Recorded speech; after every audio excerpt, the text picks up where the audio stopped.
All right, class, there's some things that are very important that I'm seeing that I need to address, like right now, okay? So this is all fixable. Um, the quality of work so far is good in that the writing is clear and concise and following topics that I'm addressing. But I kind of need to, we have to fix some things right now. Um, and I just want to say, by the way, I really hope you don't get overwhelmed and stay with the class. Um, I think that from what I'm seeing, what you guys are producing, that you can do it, you can do fine, um, and get A's. Um, but we just need to make sure that we're on the same page about a few things. I would say that 40% or more of you guys have sent me the last assignment without the other paper. I said and, not or. There were 2 papers due on Sunday. Many of you gave me a reconstruction and didn't give me the other one. Now, I gave an announcement discussing that these 2 papers would need to be attached. I'm not sure if everyone's listening to my full announcements, or that was just confusing, or what happened to a few of you, and some of you have already called me or wrote to me that you did that on accident and that you're going to resend me, the other paper. And that's fine. But because it's a cram course, I mean, those of you who that have had me in my in other classes know that the format that I'm creating here is similar to the ones that I do in my regular scheduled classes, where you would have less videos to watch, so you would have less video notes, and you'd have one paper due on Sunday dealing with the topic of that week. Because we're doing 2 chapters a week, you have 2 papers due almost every week, and they only have to be 1 page each if you fill it full of content, okay?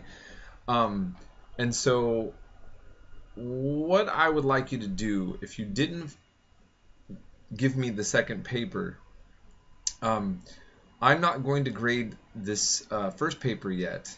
Attach to me Sunday's paper with one of your assignments this week. So this is my kind of what I'm going to do for you. Now, I know this also makes it kind of hard for you, because if you misunderstood this, which is I understand how that can happen, now you have 3 papers due this week, even if it's just 3 pages. But you still might be feeling a little bit overwhelmed, okay?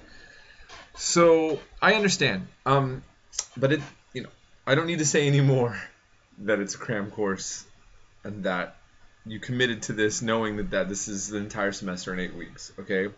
So, but I want to give you this leeway. So for your next video notes or the next papers coming Sunday, you can give me, incorporate that other paper into those, okay? If there's any questions on this, please call me. Here's the other thing I'm seeing that is a little bit of a trend. I'm getting papers that are well written, and I'm giving you full credit, and you're seeing that, and I'm writing some of this in notes to you on the papers on articulating your opinion about the topic. So you're doing a great job on that. And it's clear by the way that you're writing that you have followed the material. You've read the chapter or watched my lectures at the very least. And, you sound like you have an educated opinion on it. But the element that's missing is you're not using a lot of content from the material. So, for example, I had many students say that they had an opinion about the reconstruction.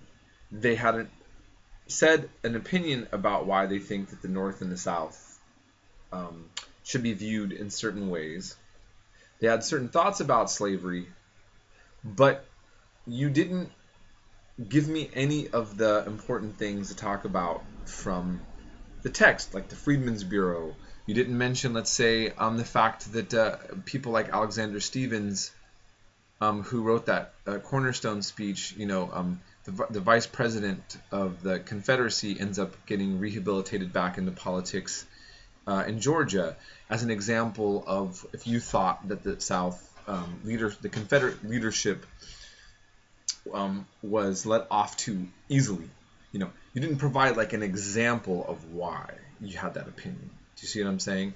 And so what I'm trying to tell you is that this assignment, the whole point is I'm not grading you on it being a hardcore academic paper. I'm not asking you to use outside sources. But I want you to demonstrate. See, let me reiterate again.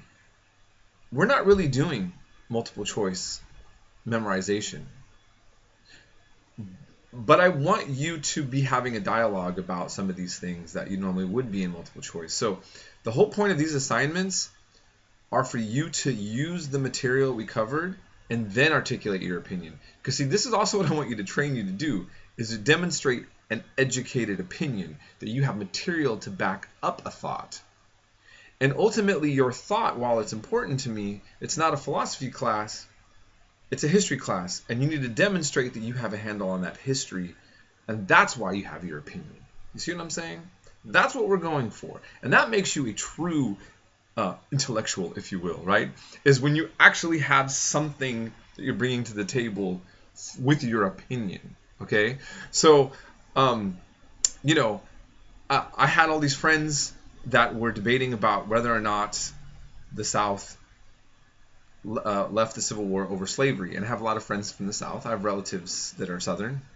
Okay, anyhow, my point is there was this debate, and I'm seeing all these people throw all these like kind of North-South insults at each other eventually because they're just getting mad at each other.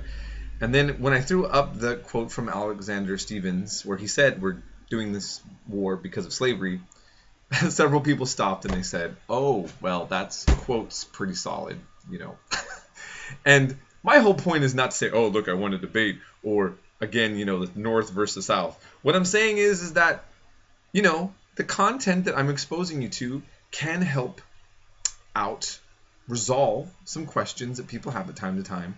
And if people are actually willing to look at information and get informed, that's what it's for. So that's the whole point of these papers, okay? And some of them are not as controversial. They're merely I want you to demonstrate that you're also being exposed to the material. But again, it's about the material. So when I say like to give me a summary of something, it's me just saying, okay, did you really look and glean from this enough? And some of it's repetitive, again, I've said that, but it's to help you remember. I'm going to quickly end it here. There's a story I heard of a Shaolin monk. It may not even be a true story, but it's a good illustration. So he wants to go become the super like martial arts awesome guy, and he goes to the monastery, and then the head of the monastery gives him a big vat full of water, and he tells him to slap it until all the water goes out, go back, fill it with more water, put it up, and then just keep slapping the water, and do that all day long. And he does that for a while. And then he comes back to visit his family for a little bit, and they're all excited, and they say, wow, what have you learned in this monastery? And he gets angry, and he goes, nothing! And he slams his hand on the table. It's really thick, and it breaks. Right? The moral of the story is that this repetitiveness that he thought was giving him no results actually gave him tremendous strength in his arms. Okay, right? I want a little bit of repetitiveness sometimes that I will put into what my assignments, because I want you to actually be having a certain topics in your mind or things like that. Okay, so it's about the learning process, and it's about the content process to solidify and enhance what you're doing with your brain and your analysis of things. So that's all. Any questions, please call me up. Call me, okay? Do that. Everybody who calls me finds it's always better, okay? And it's still better than emailing me because I get to you quicker. Okay, thanks a lot. All right.